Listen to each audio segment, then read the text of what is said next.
그래서 좀 부탁할 게 예비 중일이 이제 겨울방학 꼭 해야 될 게 있습니다. 좀 다른 학년보다 할 게 좀 많아요. 그래서 보시면요. 일단 첫 번째는 학생이 문제 풀고 엄마가 채점해 주시는 거 있잖아요. 여기도 한번 손 들어볼까요? 안 드시겠죠? 아이가 숙제를 하면 어머니가 채점해 주는 거 있죠? 이제 당장 그만두셔야 됩니다. 이게요. 아이 수학 공부하는데 제일 독약이에요. 어떻게 되냐면요. 어머니들 그 상황을 연출해보면 애가 숙제를 해요. 어머니가 채점합니다. 그 다음 상황이 문제예요. 어머니가 문제를 풀어줄 수도 있지만 이제 아이가 틀린 개수를 보면 분노하시죠? 분노하십니다. 분노. 뭐가 문제냐면요. 아이가 자꾸 눈치를 봐요. 그러면서 어떻게 푸는지가 중요한지는 전혀 생각하지 않습니다. 딱 뭐만 중요하냐면요. 맞은 개수만 중요해요. 그래서 제가 가르치는 애 중에 그것도 있어요. 문제는 어려운데 답은 외웠거든요. 풀이 과정이 수학상 심화 보는데 풀이 과정이 1 더하기 2에서 3이라고 썼어요. 그렇게까지 영향이 나타나요. 그리고 또 하나는요. 이것 때문에 뭐가 또 헷갈리냐면요. 어머니가 틀리면 틀렸다고 그거 죽고 이렇게 고쳤으면 고쳤다 표시하면 되잖아요. 또 우리 어머니들이 마음이 약합니다. 틀린 건요. 찍 긋질 않아요. 아이한테 부활의 기회를 줍니다. 그래서 다시 푸는데 답이 맞잖아요. 거기다 동그라미를 쳐줘요. 그러면 저희가 가르치는 입장에서 되게 혼란스럽습니다. 아이가 숙제를 하면 다 맞았잖아요. 근데 똑같은 문제가 있어요. 막 틀려나가요. 그럼 혼란스럽죠. 얘는 정체가 뭘까?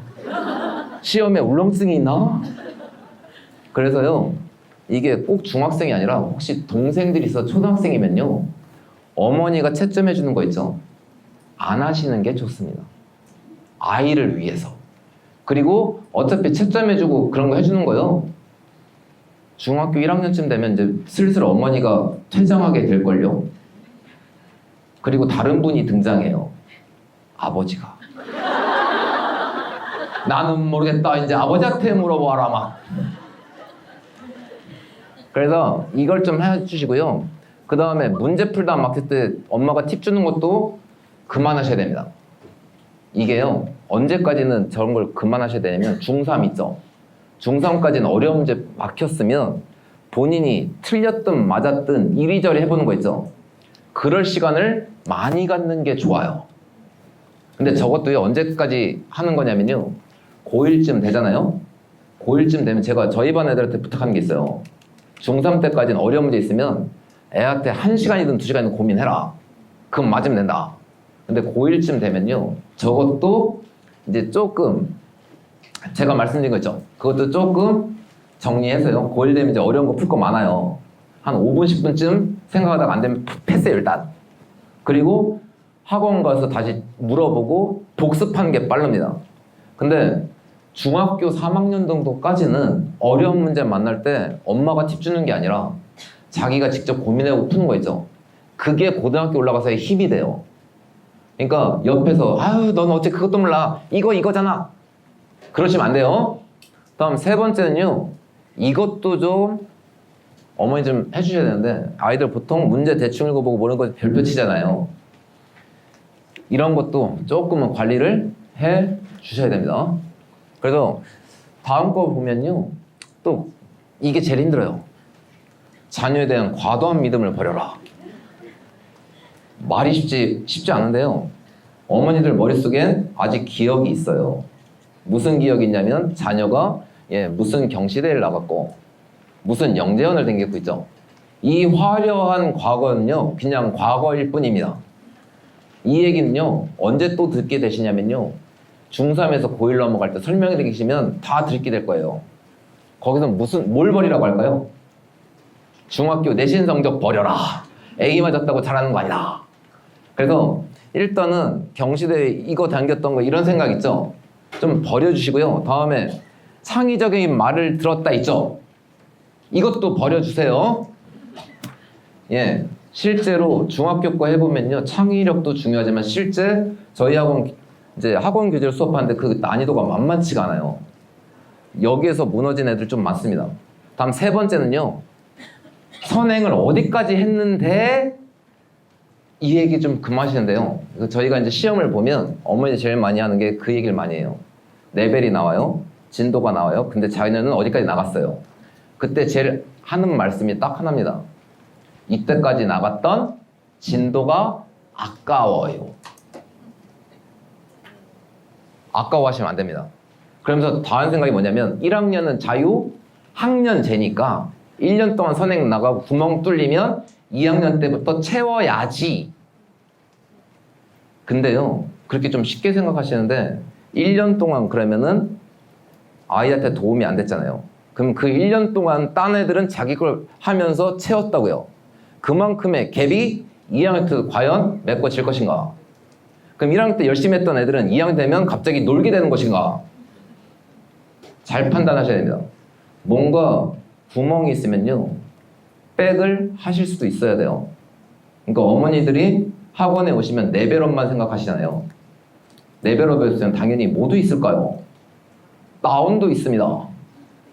그러니까 아이가 진도를 나가는데 좀 버거워하면 그걸 포기하실 수도 있어야 됩니다. 아직 중학교 1학년이었어요. 수능까지 6년 남았어요. 갈 길이 멀답니다. 됐죠? 그래서 조금 이제 그래서 이번 겨울방학에는요 꼭 이거 하나 좀 해주세요. 자유학년제라고 했잖아요.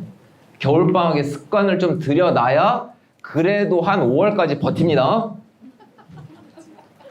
그래서 뭐가 좀 필요하냐면요, 그날 배운 내용 꼭 그날 좀 복습하게.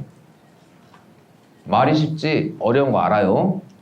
그리고 또 하나는 프리노트와 오다운트를 좀 만드는데요, 제일 중요한 게 꼭 겨울방학 때 서술형 대비를 하셔야 돼요. 그러니까 이걸 3월 달부터 해야지라고 생각하잖아요. 힘듭니다. 그래서 저희 학원 같은 경우에도 겨울방학이면 1학년은 서술형 대비 수업 시간에 따로 만들어서 해요. 교재가 있는데요, 거기서 모든 문제에 서술형을 쓸 수는 없어요. 근데 이게 6학년 아이들이면요, 서술형 쓸 때 참 이렇게 좀 많이 벌어져 있는데요, 학교 서술형을 보면 기본적으로 원하는 틀이 있답니다. 그러니까 그 틀에 맞게 쓸 수 있는 연습을 이번 겨울방학에 꼭 하셔야 돼요. 아까 말씀드렸죠. 3월 달부터는 자녀분이 아닐 거예요. 그래서 이게 이번에 안 해놓으면요, 3월 달부터 숙제할 때 그 틀이 아니고 아이가 맨날 풀던 거 있죠. 그 방법으로 써요. 그럼 언제 고생하냐면요, 2학년 돼서. 저 올해 2학년 1학기 때 중간고사 대비할 때 저희가 이제 시험 대비하면 시험 대비 속에 서술형 문제집이 있어. 그걸 맨날 써서 연습하는데요, 누가 제일 힘들었냐면요, 1학년 때부터 저랑 했던 애들은 겨울방학 때부터 서술형 대비 했으니까 그 틀을 알아요. 웬만큼 맞춰 쓰는데요, 누가 저를 힘들게 하냐면 2학년 돼서 새로운 아이들. 서술형 쓰라고 했더니요, 학교에서 채점 기준표가 있잖아요. 그 기준표에 맞게 절대 못 써요. 그래서 그 아이 때문에 한 2주 동안 힘들었는데, 아무튼 결론은 서술형 감점 없었는데, 그렇게 자녀분이 2학년 때 시험 때릴 때 더 가중되고요. 그러니까 그 서술형 쓰는 것도 이번 겨울방학 때 하지 않으면 3월 달부터 수학 문제 풀 때 그게 틀에 못 맞추잖아요. 이것도 습관이거든요. 그래서 꼭 서술형을 하는데, 서술형 연습하실 때요, 어려운 문제로 하시면 큰일 납니다.